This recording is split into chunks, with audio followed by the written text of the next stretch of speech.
আমরা লেয়ার্স কাট করছি। তো এই যে হেয়ারটা মেন আমার বলার উদ্দেশ্য হচ্ছে এই যে হেয়ারের কাটিংটা তোমরা দেখছো, তো এটা হচ্ছে ন্যানোপ্লাস্টিয়া করা হয়েছিল, 1 মাস হয়েছে তাই না?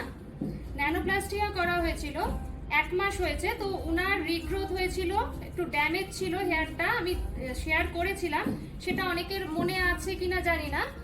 একটু এদিকটায় চলে আসছে। তো ন্যানোপ্লাস্টিয়া করার পরে আজকে কাটিং করা হচ্ছে। তো হেয়ারটা তোমাদের সঙ্গে শেয়ার করব বলেই আমি দেখাচ্ছি যে হেয়ারটা দেখো যে কিরকম আছে এখনো পর্যন্ত। এখনো বলতে কি টোটাল পুরো রিপেয়ার হয়ে গেছে হেয়ারটা। তো এবার ওনার বাড়িতে মেইনটেনেন্সের ব্যাপারটা আছে, যেভাবে বলেছি সেইভাবে মেইনটেনেন্স উনি ভালো মতনই করছেন। তো সেই ড্যামেজ ব্যাপারগুলো দেখো একদমই চলে গেছে।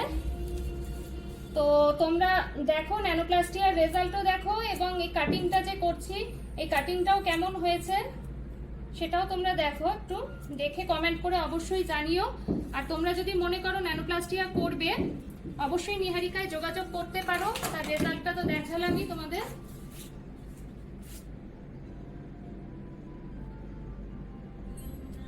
একটু ক্লোজে নিয়ে একটু কি বলে হেয়ারের ক্লোজে একটুখানি দেখাবো ক্লোজটা।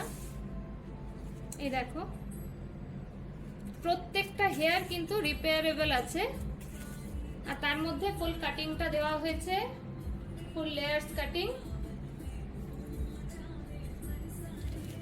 আচ্ছা তোমার ঠিক লেগেছে কাটিং? একটুখানি দেখে নাও, তুমি একটু তোমার মতন করে একটুখানি দেখে নাও।